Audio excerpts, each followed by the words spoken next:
Halo anak-anak kelas 3 semuanya. Apa kabarnya? Semoga kabarnya baik-baik saja.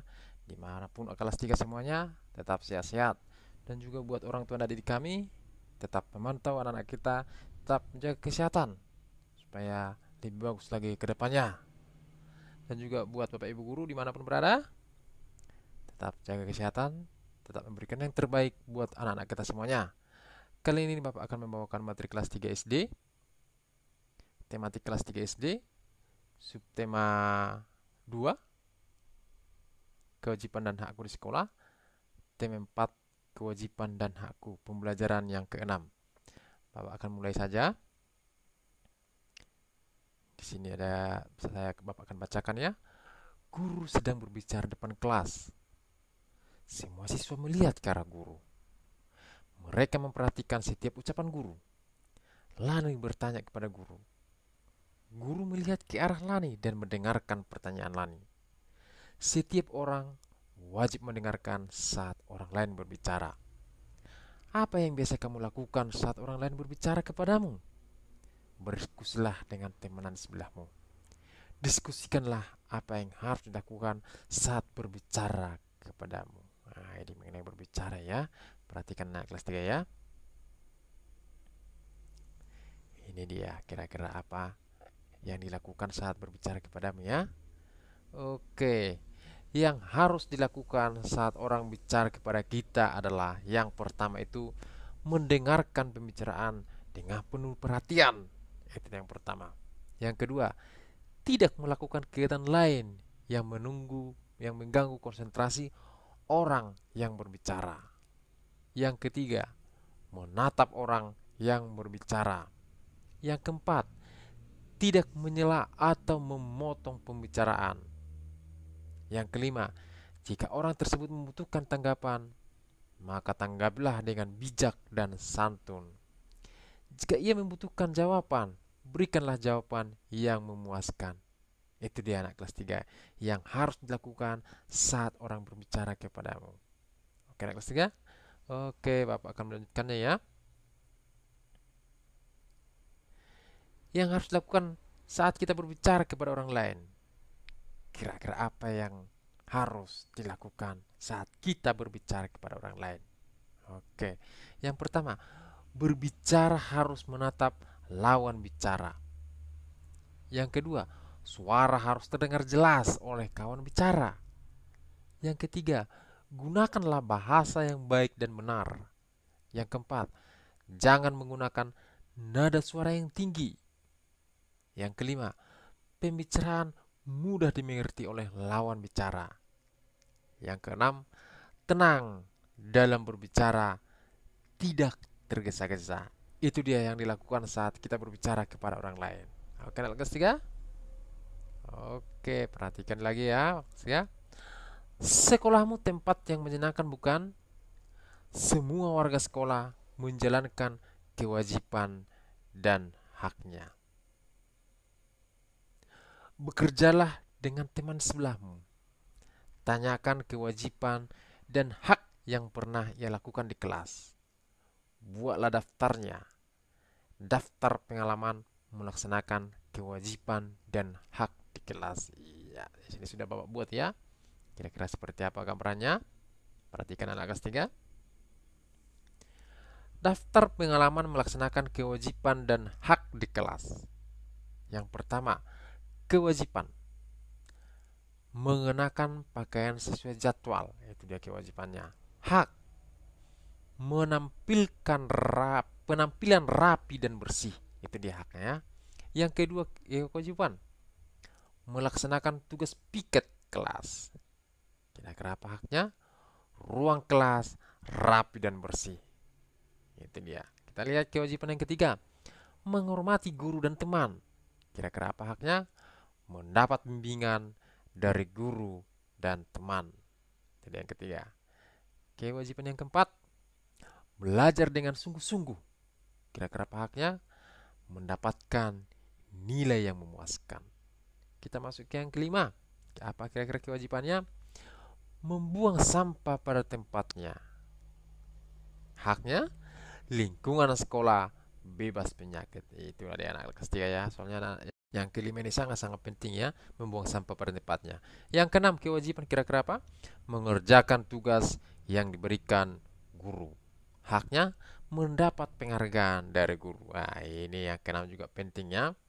Jangan pula di rumah kalau ada PR di sekolah dikerjakan ya.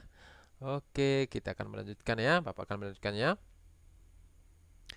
Setiap orang memiliki kewajiban mendengarkan saat orang lain berbicara. Saat upacara di sekolah, siswa mengikuti pembinaan upacara membacakan teks Pancasila. Mereka seharusnya mengikuti dengan suara senada. Kadangkala ada siswa yang mengikuti dengan suara nyaring. Ada juga yang bersuara lembut. Jika pada saat upacara terdapat 580 anak mengikuti dengan suara lembut, berapa anak yang mengikuti dengan suara nyaring? Berapa jumlah anak keseluruhan? Nah, ini dia jawabannya ya. Anak yang mengikuti dengan suara lembut ada 580. Itu dia jawabannya. Tentukan banyak siswa yang mengikuti upacara. Tentukan siswa yang mengikuti dengan suara yang nyaring. Buatlah 5 kemungkinan. Ini sudah Bapak buat ya.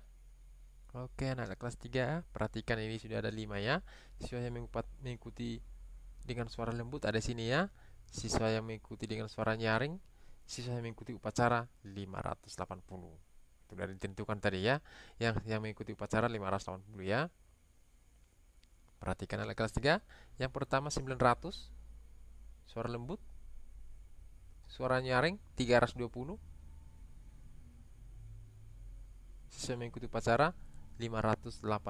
Karena yang ditentukan tadi adalah 580. Itulah jumlah siswanya ya. Oke, anak kelas 3. Oke, Bapak akan melanjutkan materi berikutnya ya. Nah, di sini juga ada contoh yang lain ya. Amati kembali cerita tentang upacara di sekolah. Buatlah pengurangan dengan hasil yang sudah kamu tentukan. Ini dia. Oke. Siswa yang mengikuti dengan suara lembut, siswa yang mengikuti dengan suara nyaring, siswa yang mengikuti upacara. Oke, yang pertama ini ada 1000 ya. 1000 yang mengikuti dengan suara lembut, suara nyaring ada 210, yang mengikuti upacara 790. Oke, ini udah sampai 5 ya contohnya anak kelas 3. Oke, Bapak akan melanjutkan ya. Oke, perhatikan. Di sini ada beberapa pertanyaan ya. Kira-kira maksudnya dan saran tersebut ya. Perhatikan yang nomor 1 akan Bapak bacakan. Sebaiknya kita menatap mata orang berbicara. Apa maksud saran tersebut? Jelaskan. Kira-kira apa maksudnya menatap orang berbicara ya? Oke. Perhatikan, sini sudah Bapak buat jawabannya ya. Saat berbicara, kita menatap orang yang berbicara. Karena dengan tatapan mata mencerminkan Anda menghargai orang yang sedang diajak berbicara. Itu dia jawabannya. Kita masuk yang kedua. Akan sangat baik jika kita mendengarkan sampai bicara selesai. Mengapa itu disarankan? Jelaskan. Oke, di sini sudah buat jawabannya. Mendengarkan orang lain berbicara sampai selesai berarti menghargai orang yang sedang berbicara dengan kita. Itu dia jawabannya. Kita masuk yang ketiga. Berbicara dengan suara lembut. Jelaskan maksud saran tersebut. Ini dia ya. Kita harus berbicara dengan suara lembut. Karena jika kita berbicara dengan sepenuh kelembutan, orang akan segan dan mendengarkan apa yang sedang kita bicarakan. Itu dia. Yang keempat, sebaiknya kamu berbicara tentang hal yang baik. Apa maksud saran tersebut? Ini dia. Saat berbicara, sebaiknya kita membicarakan hal-hal yang baik dan menghindari berbicara hal-hal yang jelek karena dapat menyinggung perasaan orang lain. Itu dia jawabannya. Masuk kita yang kelima. Berbicara dengan sopan. Apa maksudnya? Kita harus berbicara dengan sopan karena berbicara dengan sopan akan akan menghindari adanya kesalahpahaman. Itu dia berbicara dengan sopan. Itu dia maksudnya anak kelas 3 ya. Oke, anak kelas 3, demikianlah materi kita untuk hari ini. Semoga bermanfaat buat anak kelas 3, buat orang tua didik kami dimanapun berada, dan juga buat Bapak Ibu guru. Tetap semangat menyampaikan materi-materinya untuk anak kelas 3. Jaga kesehatan, karena dalam tubuh yang sehat terdapat jiwa yang sehat. Terima kasih.